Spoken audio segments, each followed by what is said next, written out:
નમસ્કાર, જય શ્રી કૃષ્ણ, રાધે રાધે। જ્યારે પણ કૃષ્ણનું નામ મોઢે આવે ત્યારે રાધે કૃષ્ણ ભેગું યાદ બધાને આવી જતું હોય છે। અને આજે આપણે વાત કરવાના છીએ રાધે રાધે શ્રી કૃષ્ણ ભગવાનની, જે ભગવાન રૂપે બધાના પ્રેમનું રહસ્ય સમજાયું। અને તે શ્રી કૃષ્ણ ભગવાનને 16,108 રાણીઓ હતી કે નહીં, એ બધું જ આ રહસ્ય કહાનીના માધ્યમ દ્વારા તમને આજે હું સંભળાવીશ।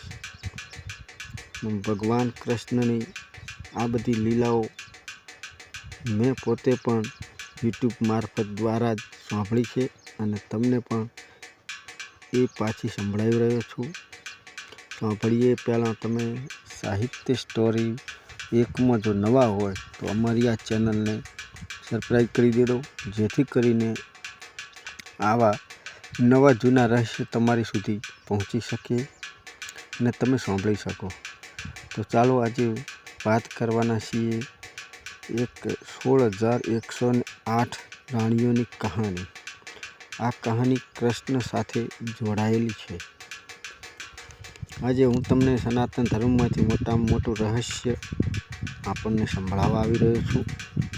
પહેલાં તો એ સમજી લો કે શ્રી કૃષ્ણ પણ એક નારાયણનો જ અવતાર હતા, ધર્મના સ્થાપક હતા।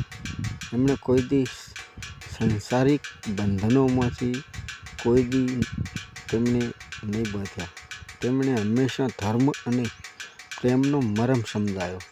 પણ જ્યારે વાત 16,108 રાણીઓની આવી ત્યારે બહુ જ લોકો એમને સંસ્કારી દ્રષ્ટિથી જુએ છે। શું આ બધું સાચું છે? તો ચાલો આગળ વાત કરીએ। સમગ્ર બ્રહ્માંડની સાથે જોડાયેલી આ એક મહત્ત્વની કડી છે। જ્યારે પણ કૃષ્ણની રાણી વાત આવે ત્યારે તેમની મોખરે 8 રાણીઓનું નામ પહેલું લેવામાં આવે છે। પહેલા નંબરે આવે છે રૂકમણી, પ્રેમ અને ભક્તિની દેવી, શ્રી કૃષ્ણની પહેલી અને સૌથી વધારે પ્રિય રાણી। બીજા નંબરે આવે છે સત્યભામા, તે બહુ પરાક્રમી ગર્વીલી રાણી હતી। સત્યભામા યુદ્ધપ્રિય રાણી હતી, પરંતુ કૃષ્ણનો પ્રેમ મળવાથી તેમણે અહંકારનો ત્યાગ કર્યો। ત્રીજા નંબરે આવે છે જાંબવતી, ચોથા નંબરે આવે છે કાલિંદિની, એ સૂર્યદેવની પુત્રી કાલિંદી કૃષ્ણને મળવા માટે કઠોર તપસ્યા કરી હતી એવું દર્શાવવામાં આવે છે। અને સાચો પ્રેમ ત્યાગ અને તપથી મળી પણ આવે છે। હવે પાંચમા નંબરે આવે છે મિત્રવિંદા, અવંતિકીની રાજકુમારી, એમણે સ્વયં પોતે કૃષ્ણએ પતિના રૂપમાં માની લીધી હતી। છઠ્ઠા નંબરે આવે છે નાગેન્દ્રતી, એ કૌશલ દેશની રાજકુમારી હતી, જેને કૃષ્ણને પરણવા માટે 7 ઘોડાઓને પણ વશ કરવામાં પડ્યા હતા। સાતમા નંબરે આવે છે ભદ્રા, મહારાજ દશકેતુની પુત્રી, એમણે પોતાના પિતાના આદેશથી વિવાહ કર્યા હતા। આઠમા નંબરે આવે છે લક્ષ્મણા, મધ્ય દેશની દિવ્યશ્રી, તેમણે કૃષ્ણને પોતાના પ્રેમના માર્ગથી અપનાવ્યા હતા। આ 8 રાણીઓ કૃષ્ણ ભગવાનની અલગ અલગ રાણીઓ નહીં, પણ અલગ અલગ પક્ષ હતા। રૂકમણી તો પ્રેમની શક્તિને દર્શાવે છે। હજી વાત તો બાકી રહી 16,000 રાણીઓની, 16,100 રાણીઓની રહસ્ય બાકી રહ્યું।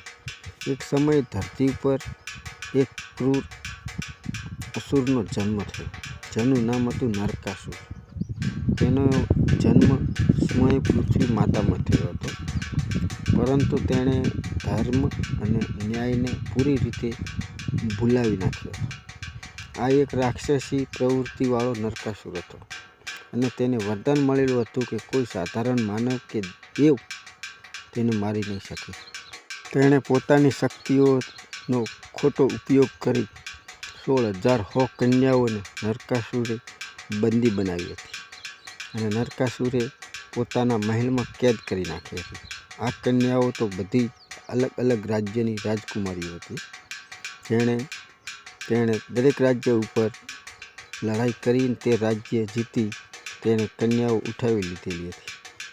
આ કોઈ કેદખાનું નહોતું. આ તો સ્ત્રી જાતિનું અપમાન હતું. કોઈ પણ રાજા કે દેવતાઓ આ નરકાસુરની સાથે યુદ્ધ કરવા તૈયાર નહોતો. ત્યારે અચાનક એ સમયમાં એક મહાન યોદ્ધો આગળ આવે છે અને તેનું નામ હતું ભગવાન શ્રી કૃષ્ણ. કૃષ્ણ ભગવાને પોતાની દિવ્ય શક્તિથી નરકાસુરની બધી જ સેનાઓને સાફ કરી નાખી છે. પરંતુ ભગવાનને ખબર જ હતી કે નરકાસુર તો અજય હતો. કોઈ પણ યુદ્ધ તેને મારી શકતો નહોતો. નરકાસુરનો વધ એક સ્ત્રીના હાથે વિધિના વિધાનમાં લખેલ હતો એવું ભગવાનને પણ જાણ હતી. એટલા માટે જ ભગવાને શ્રી કૃષ્ણએ પોતાની પત્ની સત્યભામાને સારથી બનાવી અને સાથે લઈ ગયા હતા. પછી સત્યભામાએ પોતાની શક્તિઓથી અને સાહસથી નરકાસુરનો ખૂબ લડાઈ બાદ વધ કરે છે. આવી રીતે એક અધર્મી રાજા નરકાસુરનો વધ થાય છે અને બંદી બનાવેલી 16,000 કન્યાઓને ભગવાન શ્રી કૃષ્ણ મુક્ત કરે છે. જ્યારે 16,000 કન્યાઓ પોતપોતાના ઘરે જાય ત્યારે સમાજ તેને અશુદ્ધ માની સમાજમાં રહેવાની ના પાડે છે. એક બાજુ માંડ કરીને નરકાસુરના ત્રાસથી મુક્ત થઈ હતી અને ત્યાં બીજી આ મુશ્કેલી સમાજની આવી ઊભી રહી. ત્યારે બધી કન્યાએ ભેગી થઈ અને શ્રી કૃષ્ણ પાસે સહાયતા માંગી. ત્યારે શ્રી કૃષ્ણએ એવો નિર્ણય લીધો કે તે ઐતિહાસિક પત્તોમાં સુવર્ણ અક્ષરે લખાઈ જશે. શ્રી કૃષ્ણએ 16,000 કન્યા પાસે વિવાહ કર્યો. પરંતુ આ વિવાહ સંસ્કારી વિવાહ નહોતા પણ એક આધ્યાત્મિક અને સંસ્કૃતિ હતી. કૃષ્ણ ભગવાને સમજાવવા માટે આ વિવાહ કર્યા હતા. સમાજને સમજાવવા માટે, પરિસ્થિતિઓને મટાડવા માટે. એમ બધી જ કન્યાઓને સમાજમાં સન્માન મળી રહે, સન્માન આપવા માટે પોતાનું નામ આપ્યું હતું. કારણ કે કોઈ સ્ત્રીને કોઈ અશુદ્ધ કહેવાનું પછી બાકી રહેતું નથી. આ વિવાહ એક સ્ત્રીના સંબંધ અને ન્યાયનું ઉદાહરણ હતું. તેમણે બધી સ્ત્રીઓ સાથે જીવન વિતાવ્યું. શું આ એક જૂની કથા છે કે પછી આ સૃષ્ટિમાં કોઈ રહસ્ય છુપી રહ્યું છે? કહેવાય છે કે દ્વારકામાં એક મહેલ નહોતો પરંતુ 16,108 ભવ્ય મહેલ હતા. દરેક જગ્યાએ એક સુંદર મહેલ હતો. દરેક મહેલ એવો હતો કે કોઈ દેવતાઓની પાસે પણ આવો મહેલ નહોતો. હર મહેલમાં એક શ્રી કૃષ્ણ રહેતા હતા. શ્રી કૃષ્ણ કોઈ એક રાજા નહોતા. શ્રી કૃષ્ણ યોગ માયાથી 16,108 રૂપોમાં બિરાજમાન હતા. પર બ્રહ્મના સાક્ષાત સ્વરૂપ હતા. યોગ માયાના પ્રભાવથી દરેક રાણીના મહેલમાં અલગ અલગ રૂપમાં ભગવાન શ્રી કૃષ્ણ રહેતા. જ્યારે રાણી રૂકમણી પોતાની સાથે હતી ત્યારે સત્યભામા પણ પોતાના મહેલમાં કૃષ્ણ સાથે હતા. આવી રીતે યોગમાયાથી ભગવાન શ્રી કૃષ્ણ 16,108 રાણીઓ સાથે અલગ અલગ રૂપમાં રહેતા હતા. શ્રી કૃષ્ણ સદૈવ સાથે જ રહેતા હતા. પરંતુ આ એક ભગવાનની લીલા રૂપ હતું. 16,108નું રહસ્ય પણ એવું નથી. એક બ્રહ્માંડનું સંતુલન પ્રતીક હતું. 16 એટલે પૂર્ણતા. માનવને કે અંદર 16 કળા એટલે પૂર્ણ ગુણ હોય તેમ શ્રી કૃષ્ણમાં પૂર્ણ ગુણ હતા જ. અને 108 એટલે બ્રહ્માંડની ઉર્જા. 108 એટલે મોતીઓની માળા, 108 એટલે રુદ્રાક્ષની માળા અને 108 દિવ્ય દેશ છે. આમ 16,108 આ સંપૂર્ણ બ્રહ્માંડનું સંતુલન હતું. તે ભગવાન શ્રી કૃષ્ણની માયાથી રચેલું હતું અને તે અત્યારે પણ એમને એમ જ છે જે ચાલી રહ્યું છે. તે સંપૂર્ણ બ્રહ્માંડના કરતા ધરતા ભગવાન શ્રી કૃષ્ણ હતા. તેમણે દરેક જીવ આત્માને અપનાવ્યો. રૂકમણીનો પુત્ર પ્રદ્યુમ્ન હતો. તેનો જન્મ એક વિશેષ કારણથી જ થયો હતો. એ કામદેવનો અવતાર હતા, જેને ભગવાન શિવે ભસ્મ કરી દીધો હતો અને ફરી શ્રી કૃષ્ણના પુત્ર રૂપે તેનો જન્મ થયો હતો અને તેનો વિવાહ પ્રદ્યુમ્નની રૂકમાવતી રાણી સાથે થયો હતો અને પ્રદ્યુમ્નનો પુત્ર અનિરુદ્ધ પણ હતો. આટલું થયા છતાં શ્રી કૃષ્ણનો આગળ વંશ કેમ ના વધ્યો? એનું કારણ પણ એક હતું કે જે શ્રાપ હતો.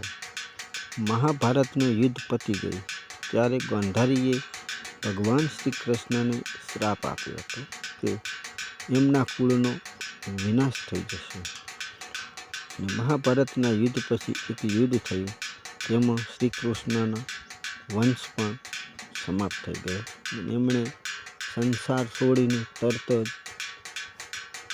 જ જતા રહ્યા અને સંસાર છોડ્યા ને તરત જ દ્વારકા નગરી દરિયામાં સમાઈ ગઈ. જે ધરતી પર આવે છે તેને જવું જ પડે છે. ભગવાન શ્રી કૃષ્ણને પણ પોતાની સદીઓમાં પબ્લિક માણસોનું ભલું કરવા આવેલા, પ્રેમનો અર્થ સમજાવવા આવેલા, તેમને પણ અમુક સમયે જવું પડ્યું હતું. એમ તમે પણ તમારા કર્મો સારી રીતે કરો તો સારું ફળ મળશે અને જવાનું તો તમારે અને મારે નક્કી જ છે. માટે જે કરો તે સુખ શાંતિથી સારા કર્મ કરો, જેથી આવતા ભવમાં ભગવાન તમને યમરાજા તમને વિમાન લઈ અને લેવા આવે અને તમારી પબ્લિકોમાં સદૈવ જય જયકાર રહે. એટલે જ કહું છું કે સદાય સારા કર્મ કરતા રહેજો. જય શ્રી કૃષ્ણ.